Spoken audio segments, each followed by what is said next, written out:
Oh, yes, indeed. First of all, thank you very much for giving us the opportunity to be one of the sponsors here at this very prestigious event. I like it very much. It's kind of a family reunion here in the steel business. Also, I'm only 1 year in the steel sector. I came from another industry before, but I really enjoy it to be here. And this is my second time in the row now. Coming to the question regarding the billet welding, billet welding itself is a very sophisticated and complicated process. It's not that easy, as I have learned, and that is also the reason why they are so rare, spread all over the globe, these billet welding machines. And none of them is really working, let's say, in a promising way. But we decided to do this billet welding machine for two reasons.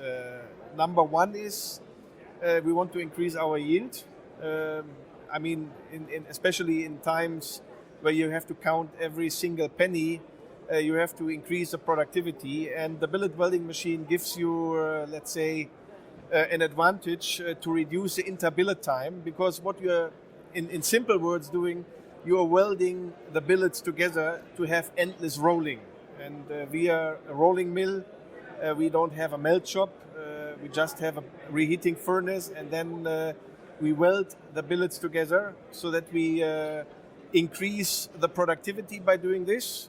You have the possibility to do rebar in coils, for instance, with higher weights by billet welding. This is something we have in our future program, but is still under study at the moment because we have some space, restrictions in our company. And beyond the yield and to increase the productivity of the welding machine, the billet production, we want to save cost by decreasing the amount of scrap, because in each billet you have a tail and a head end cut. And if you have endless welding, you have it only once in a while. And that is also one of the major drivers behind this, to reduce the scrap amount, because scrap is a loss for us. We are not a melt shop, and we have to sell these billets then as scrap. Means a lot of loss for our company. So by decreasing the amount of scrap, we're increasing the yield and reducing the cost, or increase at the same time the margin, in other words. This is the motivation to do the welding. As I said, the machine itself is complicated and sophisticated, and we will see how it works in the future.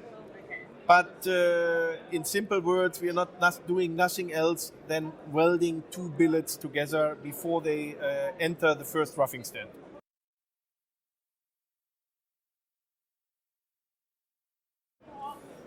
This is a very good question, and I'm trying to answer this question since 1 year. Is there anything we can do as, a simple re-roller?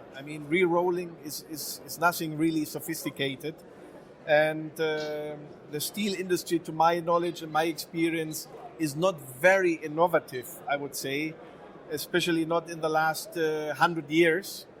But I think there are ways to improve the performance. And one of the things I think which has to come in the future and also be introduced into the steel production or steel manufacturing is, they call it Industry 4.0. So I think the digitalization of the whole manufacturing process of manufacturing billets or rebars, this gives us, a better transparency of all the processes, real-time monitoring of, consumption of gas, of power, energy, water, all this kind of stuff.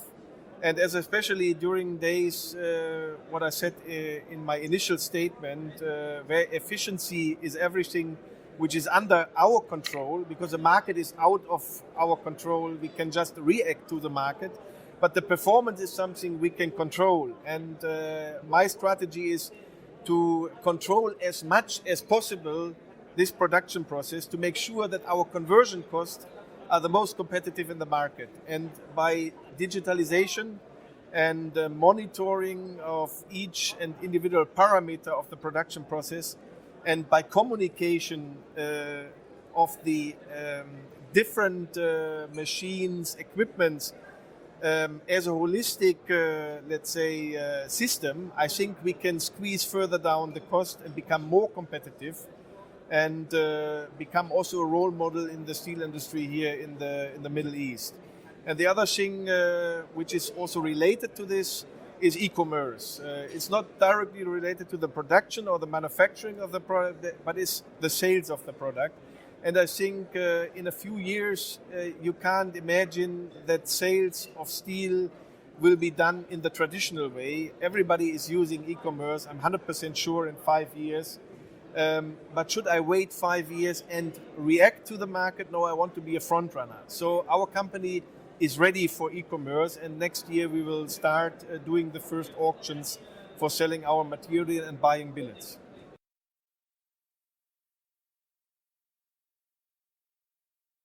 I mean, as I mentioned already earlier, it's kind of a family reunion.